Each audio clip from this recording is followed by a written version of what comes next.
Olá pessoal, bom dia. Tudo tranquilo por aí? Espero que estejam bem. A gente está começando aqui a nossa live hoje, que vai contar com a presença da Bela Gil. Fazia um bom tempo que nós não estávamos aqui fazendo uma transmissão ao vivo pelo Instagram e a gente veio conversando nos últimos tempos aí junto com a Bela Gil, junto com outras figuras importantes para discutir fundamentalmente a lei que instituiu a Política Municipal de Agroecologia e Produção Orgânica aqui em Florianópolis e também a lei que instituiu a Zona Livre de Agrotóxicos na região insular da Ilha de Santa Catarina, ou a Ilha de Santa Catarina. E é uma alegria poder receber a Bela Gil aqui nessa manhã. A gente vai conversar um pouco sobre essas leis. É inevitável que a gente fale sobre os aspectos legais e sobre a atual conjuntura política da questão alimentar no Brasil, diante dos retrocessos nessa política, seja na política de abastecimento, seja na política de segurança alimentar e nutricional, da alimentação escolar, do acesso à alimentação. Então provavelmente a gente vai estar com certeza fazendo essa conversa. Bela Gil já entrou, eu vou convidá-la aqui, tá? Só um minutinho para a gente fazer o convite. Aqui. Chegou, deu. Pronto. Acho que foi. Então estamos aguardando a entrada da Bela Gil. Espero que esteja tudo bem. E o áudio. Olá! Bom dia! Bom dia! Bom dia, Bela! Tudo beleza? Bom? Tudo ótimo. Bem, muito bem. Aqui tá uma friaca, um friozinho aqui em Floripa, desde domingo. Aqui também tá uma esfriada, em São Paulo. Uhum. Tá meio friozinho também. Sim. Bela, eu tava iniciando a conversa junto com o pessoal que estava entrando e justamente falando que a gente vai ter esse foco nessa 1 hora de conversa da política municipal aqui de Florianópolis, que instituiu a Política Municipal de Agroecologia e Produção Orgânica e a política que instituiu a Zona Livre de Agrotóxicos na parte insular de Florianópolis, que é a Ilha de Santa Catarina. A gente vai dar esse foco um pouco da importância de políticas municipais, justamente num momento pré-eleitoral, aí onde tem várias candidaturas trazendo essa agenda da agroecologia para discussão. Acho que é bem importante. E não vamos perder de foco também a política nacional, um pouco dos retrocessos que vem acontecendo. Eu vi o teu vídeo que tu fez sobre a questão do guia alimentar, né? A gente pode fazer essa conversa assim um pouco mais geral.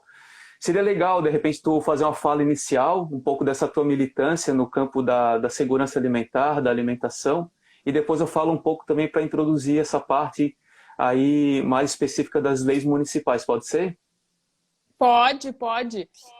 Eu acho que, enfim, eu sou uma militante, digamos aí, do movimento agroecológico, porque eu acredito que é a única forma que a gente tem de realmente fazer valer o artigo 6º da Constituição de que a alimentação adequada é um direito de todos, né? Eu acho que só através de uma agricultura mais justa, mais harmônica com a natureza, a gente consegue fazer valer essa lei, né?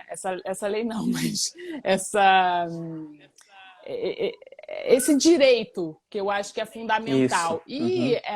Com muito tempo enfim, trabalho com isso e, enfim, essa minha luta, esse meu objetivo de fazer com que as pessoas tenham acesso à alimentação saudável, eu entendi que a gente precisa mexer nas estruturas. A má alimentação no Brasil é um problema estrutural, né? Um problema estrutural. A gente precisa mudar muitas coisas para fazer com que as pessoas tenham realmente acesso a uma boa alimentação e a um bom estilo de vida, né? Um estilo de vida saudável.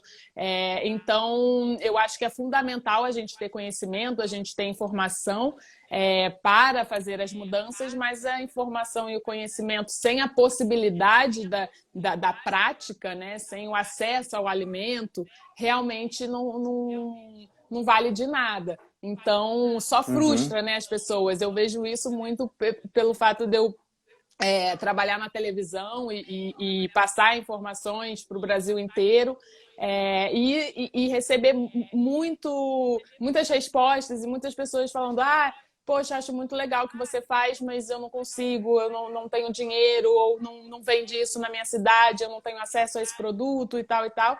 E o que é verdade, é uma realidade para a maioria das pessoas. Então, eu acho que quem tem essa possibilidade, essa oportunidade de comer bem, é uma forma de responsabilidade social, a gente entender o nosso papel na sociedade, consumir produtos orgânicos e agroecológicos. Eu acho que é uma forma da gente pensar no coletivo, não só na nossa saúde, como investimento para a nossa própria saúde, porque, obviamente, são alimentos mais saudáveis, que podem ajudar na prevenção de doenças e tal, mas também para o coletivo, né? Eu acho que é uma forma da gente fazer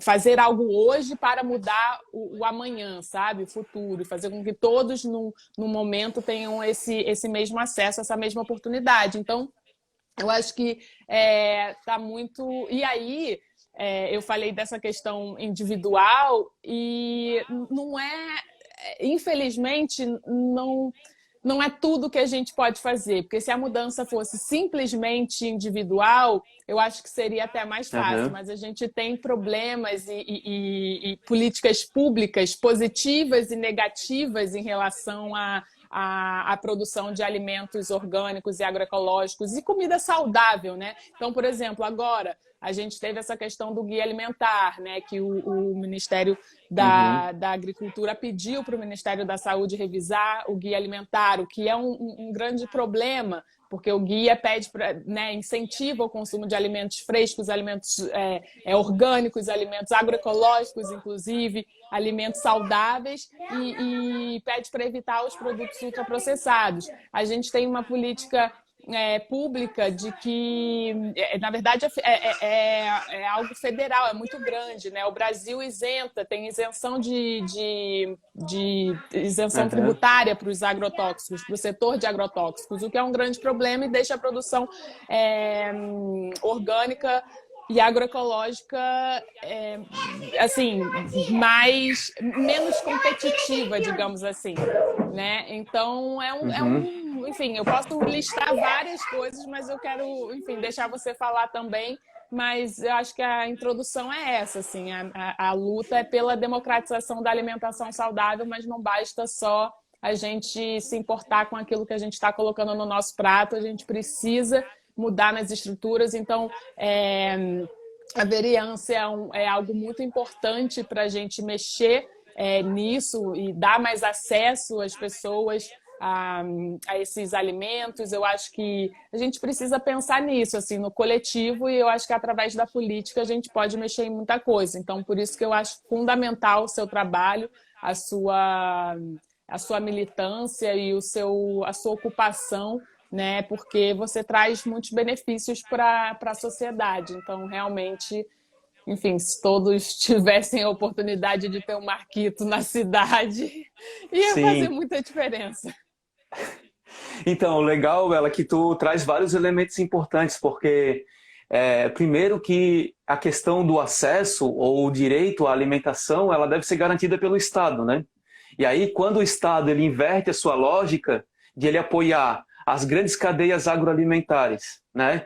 ou as grandes estruturas que transformam o alimento como mercadoria, ao invés de estarem apoiando os sistemas agroalimentares na perspectiva do direito, esse é o grande problema, né?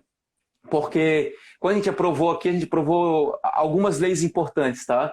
E por que a gente conseguiu construir essas leis? Porque, primeiro, a gente vem de uma trajetória dos movimentos sociais e das estruturas de controle social, Por exemplo, eu fui presidente do Conselho Estadual de Segurança Alimentar e Nutricional de 2012 a 2016.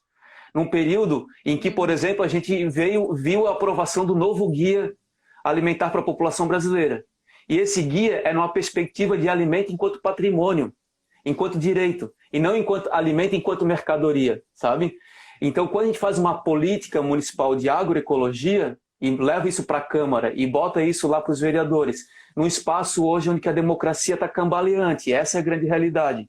A gente está sempre em muito perigo, a gente faz aqui eu sou oposição. Mesmo sendo oposição, a gente fez um enfrentamento e uma proposição muito especial. A gente provou a lei da compostagem, que é inédita, a lei da Zona Livre de Agrotóxicos, o direito da natureza entrou na nossa Carta Maior do município, na nossa lei orgânica, a natureza como sujeito de direitos, né? Então, a gente conseguiu colocar na diretriz orçamentária um programa 115 chamado O Bem Nascer e o Bem Viver, para um apoio à casa de parto normal na perspectiva de um equipamento público, né? A gente conseguiu também colocar o programa 116, que é recurso para agroecologia e segurança alimentar. São coisas muito inéditas, mas ela não é um mérito meu, individual, do salvador da pátria, porque a gente constrói isso com os tecidos sociais que nós temos. Os movimentos, as organizações, o controle social, que, por exemplo, o Bolsonaro, quando assumiu, o primeiro dia ele desmontou as estruturas e conselhos, e o Conselho de Segurança Alimentar e Nutricional foi o primeiro a ser destruído.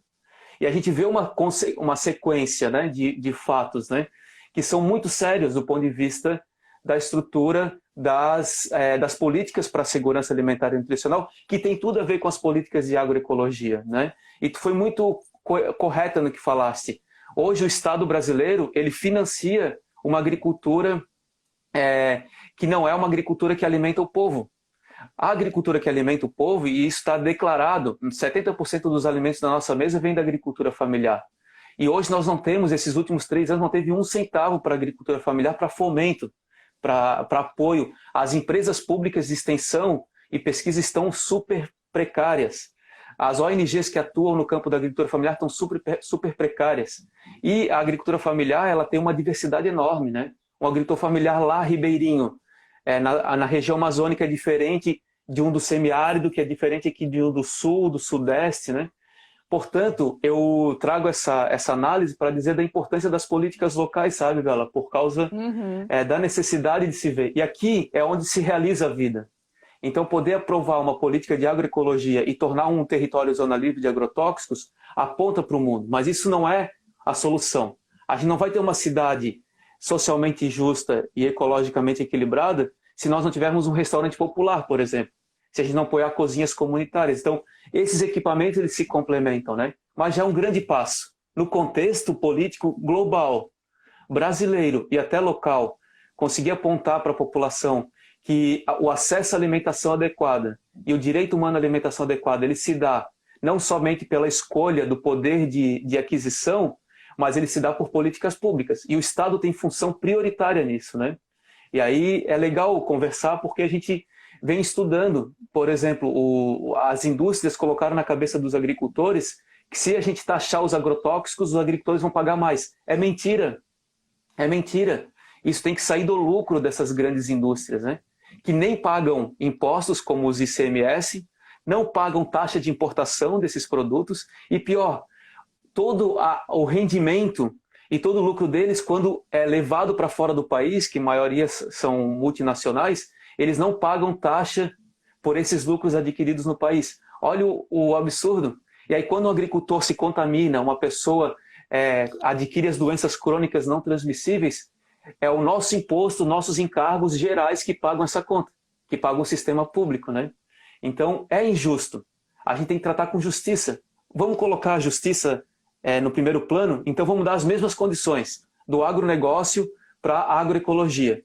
Aí a gente começa a conversar, entendeu? Aí a gente pode começar a conversar. Enquanto isso, é pura injustiça e puro jogo de marketing, né? Porque não adianta só a gente olhar, né? Assim, muitas pessoas vão para a feira, para o supermercado e comparam, não tem como não comparar, né? O preço de um produto orgânico ou agroecológico com um produto convencional, um produto ultraprocessado e tal e tal. E na maior parte das vezes o produto ultraprocessado vai ser mais barato, o produto convencional vai ser mais barato. Por quê? Porque eles não saíram nas mesmas condições. Isso é muito superficial a gente olhar simplesmente comparar o preço de um e de outro, né? Não dá para a gente se limitar a isso. A gente tem que entender toda a cadeia produtiva, porque isso vai influenciar no preço final. Mas eu sei que, obviamente, as pessoas que estão ali contando o seu dinheiro e tal, o que importa para essa pessoa é o preço final, e não necessariamente o valor que tem ali, o valor agregado e tudo mais. Obviamente, eu acredito, né, que muita gente gostaria de poder contribuir para a sociedade comprando um produto orgânico que faz bem para a nossa saúde, que protege a terra, protege os micro-organismos da terra, que são, né, do solo, que são fundamentais para o nosso ecossistema, para o equilíbrio, né, ecológico do nosso planeta.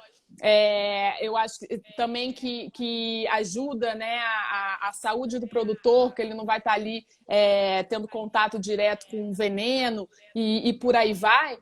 Mas muitas vezes, né, a pessoa não tem essa condição. Hoje, se alimentar bem no Brasil virou um investimento, né? Você tem que ter algo sobrando, você tem que ter uma gordurinha para poder investir para poder comprar um alimento saudável, o que é um absurdo, Então, assim, a gente está condenada, a população brasileira está condenada a comer mal, a ficar doente, né, pelo fato da alimentação saudável não ser acessível a todos. E isso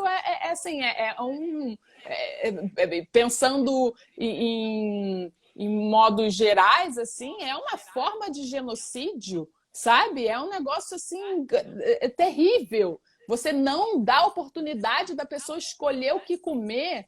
Isso, para mim, é a pior forma sabe, assim, ditadura, de imposição, de opressão, né? A fome no nosso país, eu acho que no mundo, né, a gente tem assim, como planeta, a gente já produz comida para alimentar 10 bilhões de pessoas. A gente ainda estamos chegando a 8 bilhões ainda. A gente tem produção excedente, a gente tem comida para alimentar todo mundo, mas isso não é uma realidade pelo simples fato de poucas pessoas, mas muito poderosas, lucrarem com a fome, né? A fome, ela gera lucro.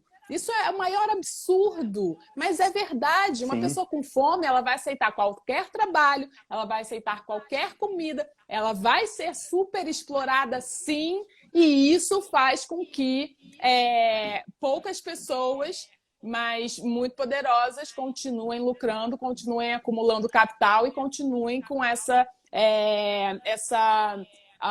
teoria não, mas essa narrativa da hegemonia branca, né, de que é só assim que a gente consegue, é só assim que a gente tem para fazer, é só com agrotóxico, é só assim que a gente vai alimentar o mundo, e é uma grande balela, né? A gente sabe que é mentira, a gente sabe que não enfim, não é verdade. Isso foi realmente feito para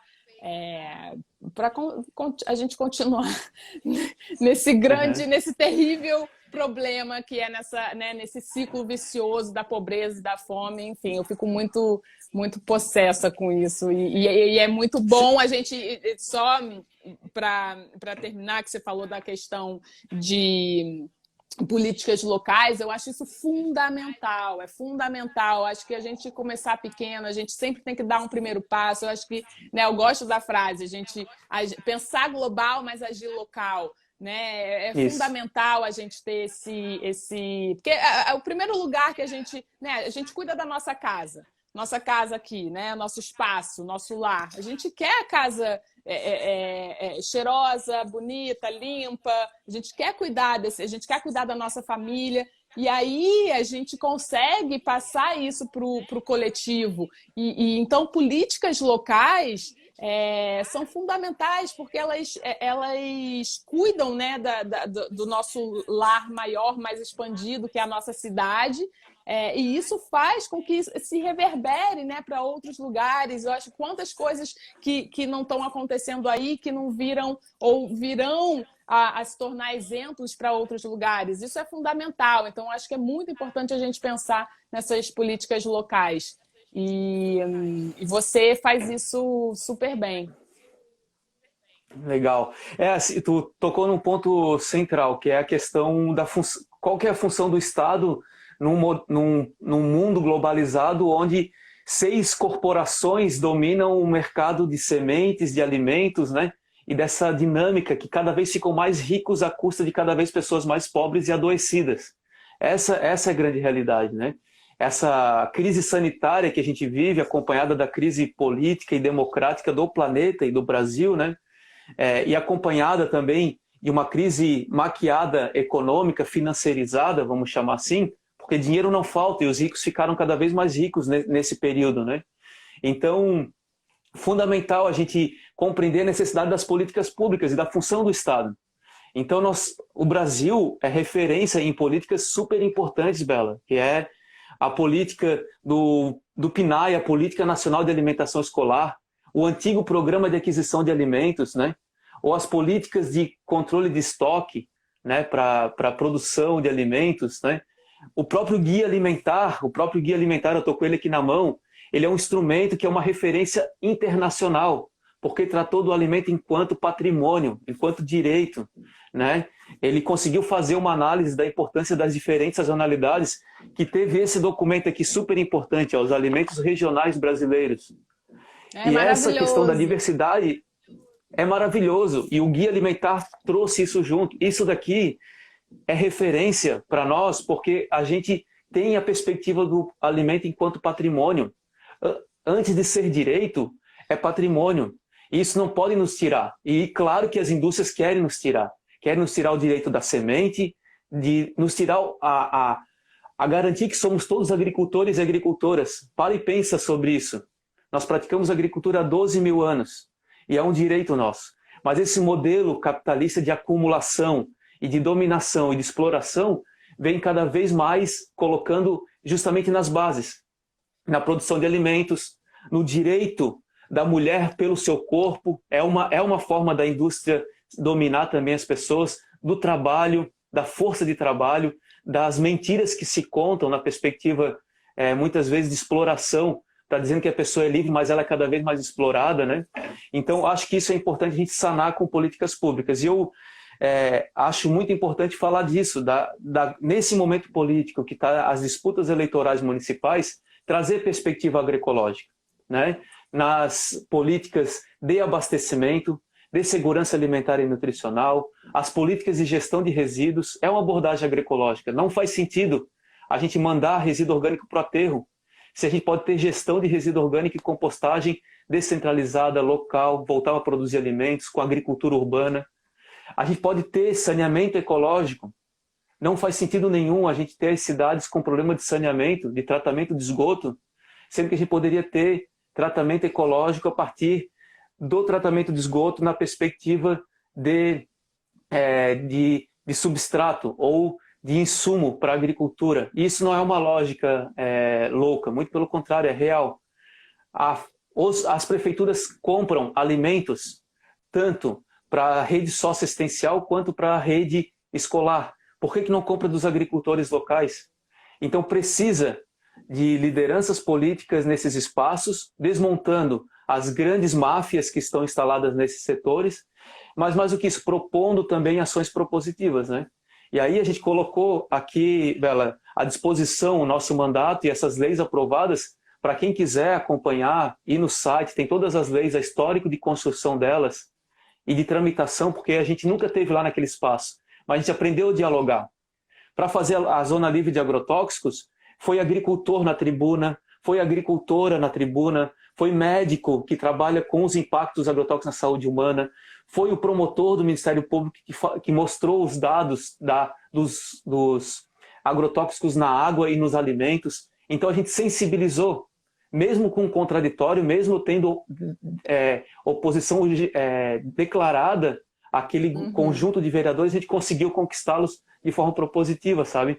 Isso a gente precisa fazer. Nós que temos essa condição ainda temos, porque é cada vez mais restrito e a gente está muito preocupado com o caminho democrático do país, né? Porém, a gente tem essa condição ainda, sabe? E por isso eu faço esse convite, essa chamada para ocupar, né? Eu sei que tu tem feito esse trabalho também, né? Sim, e eu acho que você tocou num assunto que não se fala muito, mas eu acho fundamental a gente tocar nisso, porque a gente fala muito sobre, graças a Deus, eu acho que a gente tem mudado a nossa mentalidade e pensado sobre da onde vêm os nossos alimentos, né? Assim, muitas pessoas agora estão se dando conta, estão querendo conhecer o agricultor, da onde que vem ali enfim, a batata, o tomate, o alface, sei lá, banana, quem tá por trás disso, qual é a cadeia, qual é a logística, como que isso funciona, como que chega no prato. Eu acho isso fundamental. E a gente ainda tem muita coisa para evoluir nesse sentido, né? Mas outro assunto que está totalmente relacionado com a alimentação e com a cadeia alimentar é para onde vai os nossos alimentos. E isso não é muito falado, né? As pessoas, tudo bem, é muito legal saber de onde vem, mas para onde vai também é fundamental, porque do mesmo jeito que a agricultura, principalmente a agricultura capitalista industrial, com insumos químicos e agrotóxicos e tudo mais, contribui para o aquecimento global de uma maneira absurda. E a forma como a gente descarta o nosso alimento também tem uma contribuição, até talvez maior, porque toda comida, resíduo orgânico, né, restinhos de cascas, sementes e tal, que vão parar num aterro sanitário, ficam ali produzindo gás metano, que é 30 vezes pior do que o gás carbônico, gerando, né, esse resíduo, esse gás tóxico, aquecendo o planeta. Então, gases de efeito estufa. Então, assim, não tem lógica, não faz o menor sentido um talinho de maçã, uma casca de mamão parar num aterro sanitário. Isso é fertilidade, esses restos, né? Eu gosto de falar, não gosto de falar lixo orgânico, porque para mim lixo tem uma conotação meio assim, mas nesses resíduos orgânicos que vida, pode transformar em vida, sabe? A gente quando composta, quando a gente pega esses restos e coloca numa composteira, por exemplo, a gente consegue transformar isso em adubo para levar para a terra de novo, para ajudar as plantas a crescerem e nos alimentarem novamente. Então, você fecha o ciclo dos alimentos. Agora, as grandes cidades que não têm um programa de compostagem urbana, eu acho um grande absurdo. E eu queria ouvir você, porque eu não conheço, não sei se está na sua pauta, se realmente você implementou isso, como que está essa questão da compostagem urbana, porque eu acho que é realmente um grande absurdo a gente pensar que restos de alimentos é lixo, né? Não é, e não deve ser, e não pode ser, né? É terrível. Então, assim, eu queria que você falasse um pouco sobre isso. Legal, Bela. Então, a gente aprovou a lei 10.501, que é a lei que instituiu a obrigatoriedade da reciclagem dos resíduos orgânicos da cidade. Ganhou o nome de Lei da Compostagem, né? Então, tem um trabalho aqui que é referência, que é a Revolução dos Baldinhos, que a gente construiu junto. Hoje a Cíntia coordena esse projeto com muita liderança, bonito. Quando tu tens que vir para Florianópolis, tá? Aqui um convite, tá, Bela? Tu vai visitar a Revolução dos Baldinhos e eu quero te levar para visitar as experiências de agroecologia pela cidade. No Sertão do Peri, no Ratones, na Vargem Grande. Nós vamos visitar aí várias experiências maravilhosas. Tem um grupo chamado Muvuca, tem o Flor Bela, Flor de Ouro. Vem para cá que a gente vai fazer esse tour. Nas comunidades, nós temos aí várias iniciativas hoje de compostagem comunitária. Nós temos a Revolução dos Baldinhos, que inspirou e que foi capacitar o Ecoquilombo, o Reciclação no maciço do Morro da Cruz, nas periferias, né? Então, assim, Florianópolis é um centro muito especial de compostagem. Pela Universidade Federal de Santa Catarina, que tem um trabalho referência, e que hoje nós temos uma lei. E essa lei, ela garante a obrigatoriedade da reciclagem dos resíduos orgânicos. Essa obrigatoriedade, ela se dá gradativamente, ela se dá a cada ano, tem uma meta. Esse ano, a meta da prefeitura é não mandar para o aterro sanitário 25% dos resíduos orgânicos, por exemplo. E é obrigatório, é a única lei que obriga. E agora a prefeitura já está instalando pátios descentralizados, já lançou edital para chamamento público, eles foram beneficiados com o Fundo Nacional de Meio Ambiente para instalar esses pátios, né? Só que assim, queria contar uma história bem importante, que tem um livro, que um dia que tu puder ler, chama Um Testamento Agrícola, que é do Albert Howard. Esse livro ele foi escrito em 1901, quando o Albert Howard foi para a Índia. A Índia era colônia inglesa ainda, ele foi para a Índia para desenvolver a agricultura na Índia. E eles estavam bem naquele momento do Liebem, que estava desenvolvendo a adubação química sintética, sabe? NPK. Ele chegou lá, Sim. ele conheceu uma agricultura de 5.000 anos baseada na ciclagem de nutrientes. E era uma agricultura intensificada, que em pequeno espaço abastecia muita gente. E aí ele voltou, escreveu esse livro e falou assim, não, o que a gente está fazendo é causando cânceres para o mundo. Porque a gente está adubando quimicamente as terras, os alimentos vão para a cidade e não retornam para o seu ciclo. Então, ele falava disso. A gente tem que ter uma economia baseada em nutrientes, em energia, em elementos ecológicos, ele colocava isso. E esse livro, Um Testamento Agrícola, virou a referência do movimento da agricultura alternativa no mundo. Porque ele faz uma crítica ao início da agricultura industrial, pós-revolução industrial, começa a se intensificar e parte para a agricultura, as técnicas industriais. E aí ele fala, num livro tem um capítulo chamado Compostagem Indoor, que é o nome da cidade, não é de dentro, sabe? É o nome daquela cidade que ele viu aquele sistema. E até hoje, esse modelo de compostagem que a gente faz aqui, que são leiras estáticas, que é o modelo UFSC, desenvolvido pela Universidade Federal de Santa Catarina com o professor Rick Miller, a gente pratica esse método de compostagem, que é o método de compostagem tropical, baseado muito em outros recursos, a palha, né? Então, tu vai vir aqui visitar a gente, eu quero te mostrar essas experiências, inclusive mostrar que a cidade tem um potencial e tem um tecido social para isso. Essa é a grande questão. A gente construir esse tecido social que sustenta as políticas públicas, sabe? E não deixar com que algumas gestões ou interesses políticos partidários se apropriem desse acúmulo que a sociedade vem batalhando há tanto tempo, né? Então, sim, a gente tem a lei da compostagem, tá aí para todo mundo. Não tem porquê mandar resíduo orgânico para o aterro. E a nossa justificativa para aprovar a lei foi duas coisas, cara. Foi assim, ó, uma, resíduo orgânico não é rejeito. Aterro é para receber rejeito. Resíduo orgânico é reciclável, na perspectiva de ciclagem de nutrientes.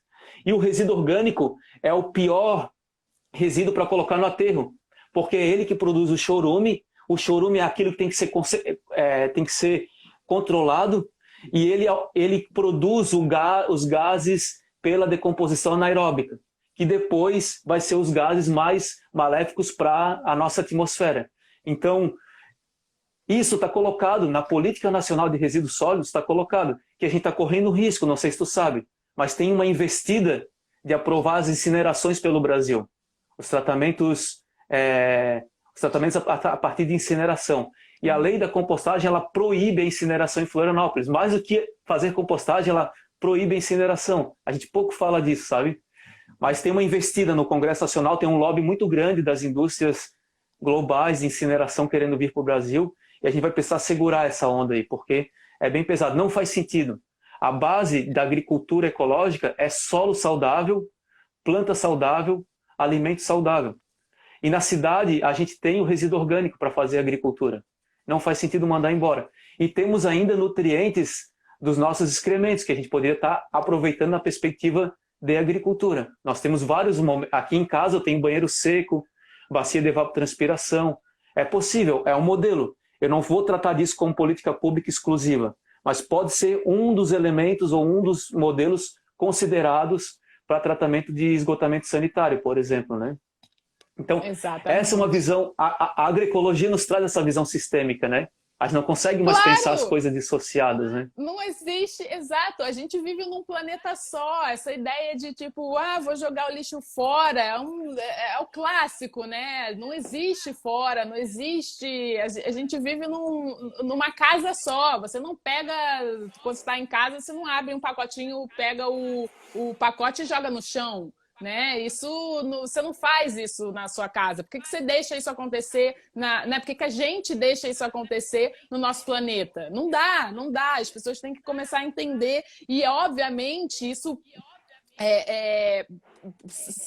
vai para além do individual, e essas políticas públicas são fundamentais, porque as soluções estão aí, né? Assim, a natureza ela é muito perfeita. É isso, para uma agricultura saudável, uma agricultura orgânica, como você bem disse, a gente precisa de um solo saudável, a gente precisa dos micro-organismos ali vivos, a gente precisa alimentá-los, e os alimentos para esses micro-organismos, para um solo saudável, está nos restos dos alimentos que a gente descarta.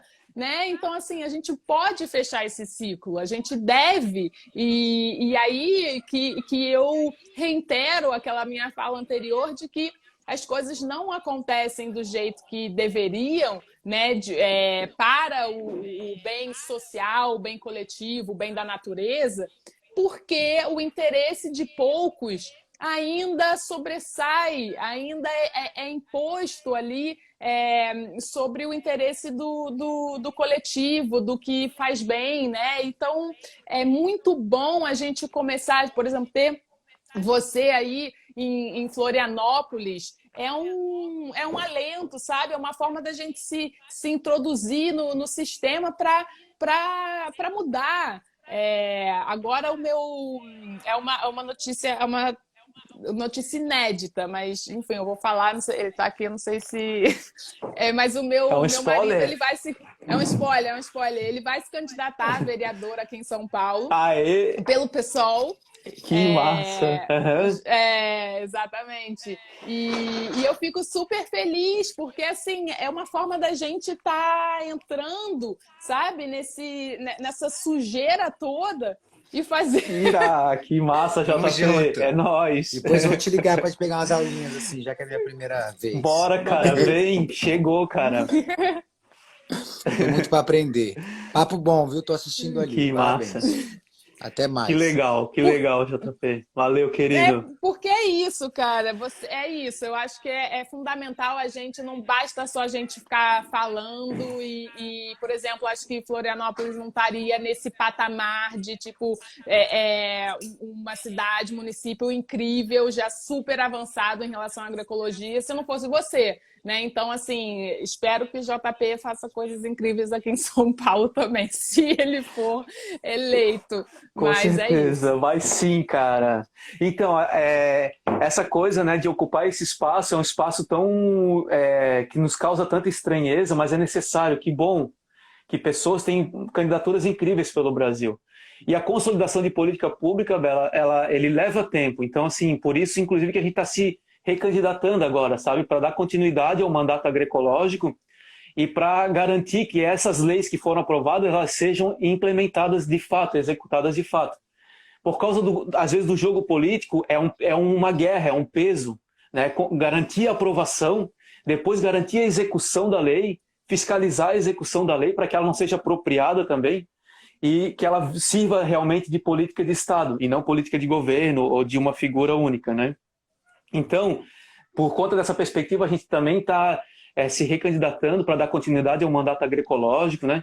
E pode falar para o JP vir buscar, a gente organizou o nosso site para justamente servir de apoio para outras candidaturas aqui na cidade e pelo Brasil, que querem colocar o tema da agroecologia como um dos pilares das candidaturas, né? Então, ali a gente está com essa estrutura montada para receber também as pessoas, acolher as pessoas que querem levar um pouco e construir algumas propostas, né? E é muito importante a gente destacar que a gente pode, sim, transformar essas perspectivas sistêmicas que a gente tem e agroecológicas quando ocupar o Estado, né? O Estado tem essa função, porque está na perspectiva da garantia do direito. E o Estado, ele tem sido muito mal interpretado. Ou isso não é aleatório, isso é construído, né? Por quê? Porque fica no interesse nas mãos de poucos. Por exemplo, a questão do lixo. Em geral, está na mão de um contrato de 20 anos, de uma grande corporação. É óbvio que não vai querer que a gente faça uma gestão descentralizada com os catadores, com pátio de compostagem, que esse recurso, que a limpeza urbana está sempre entre os 3 principais gastos das cidades de médio e grande porte. A limpeza urbana, que é o resíduo sólido, a coleta, a limpeza. Só que isso poderia ser trabalhado de forma descentralizada na perspectiva ecológica, certo?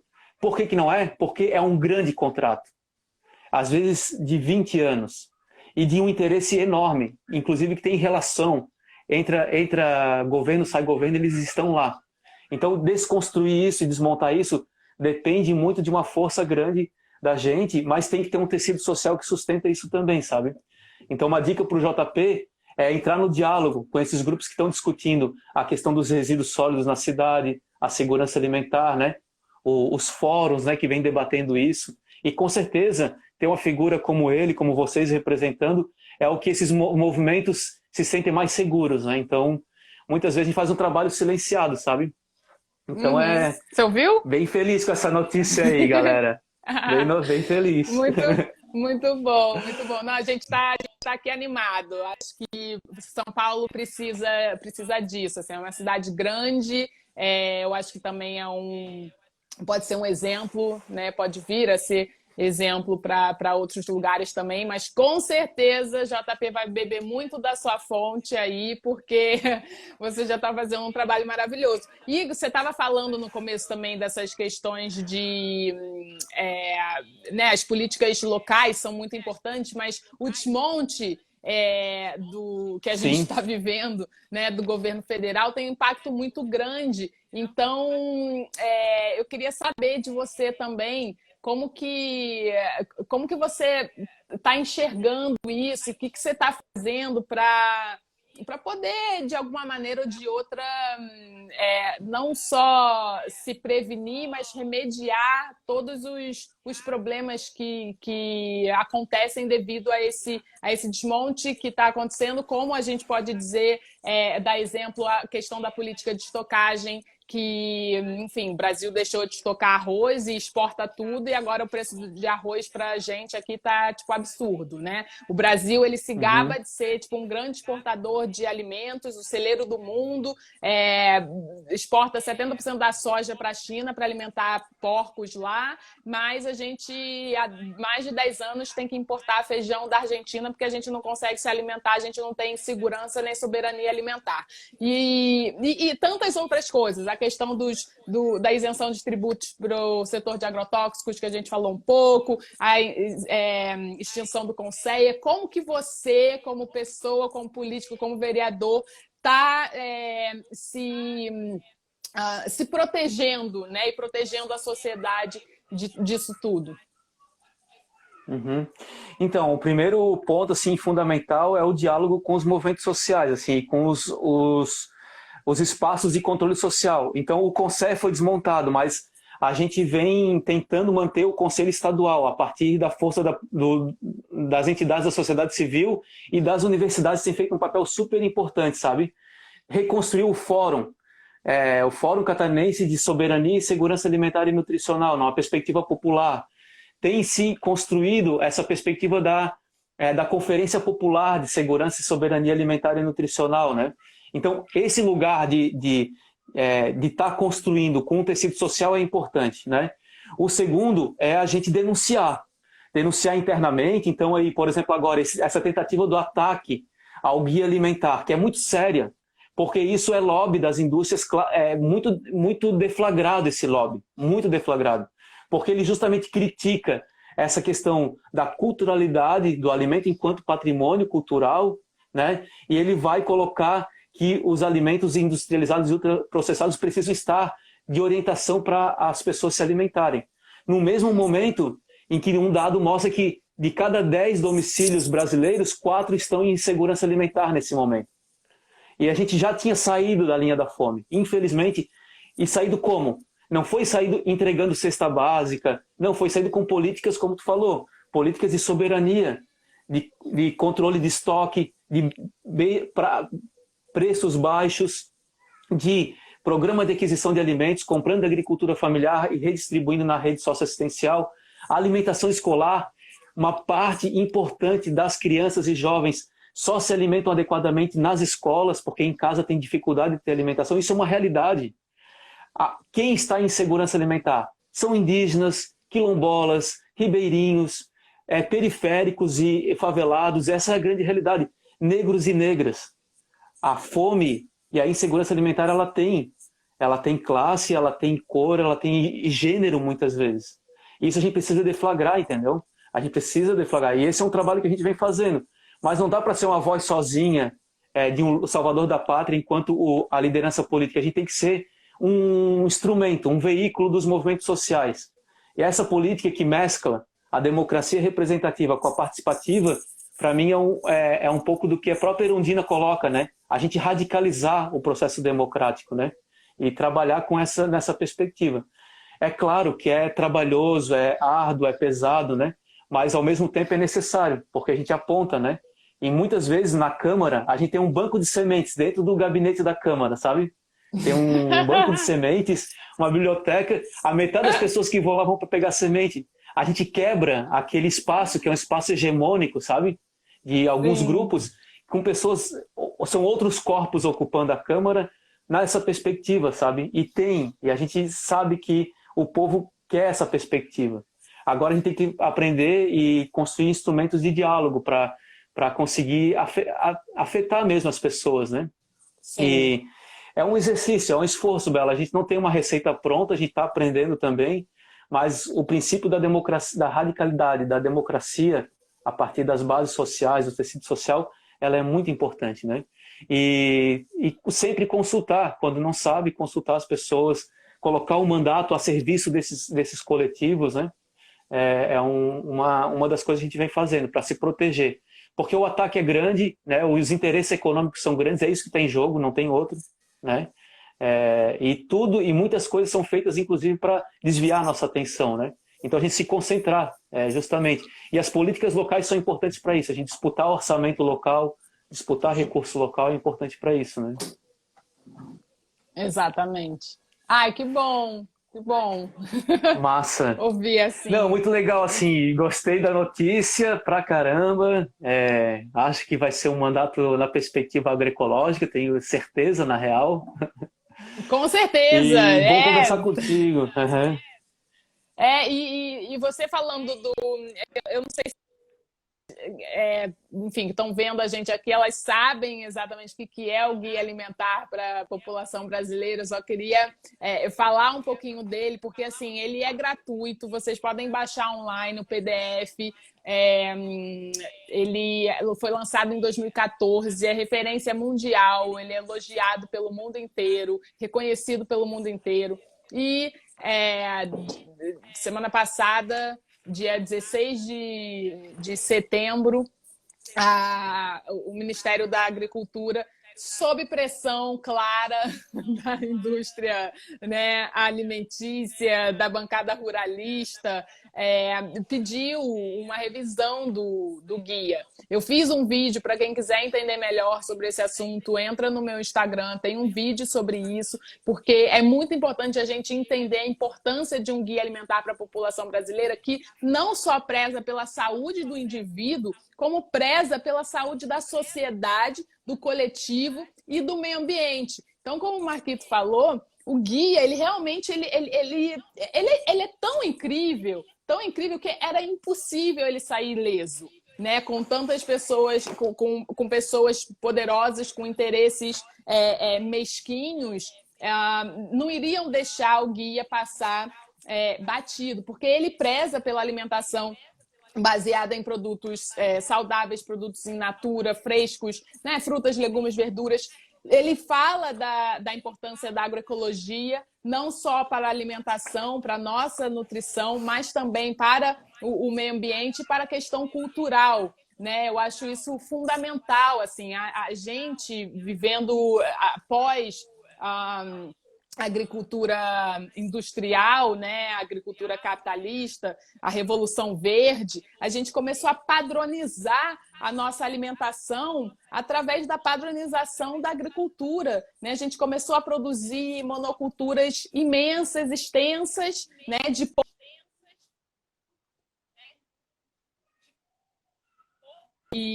né, não só para se alimentar, mas para outras coisas, agora também para combustível, né, cana e milho, enfim. É muito padronizada. Marquito, enfim, que é engenheiro agrônomo, que gosta de agricultura e comida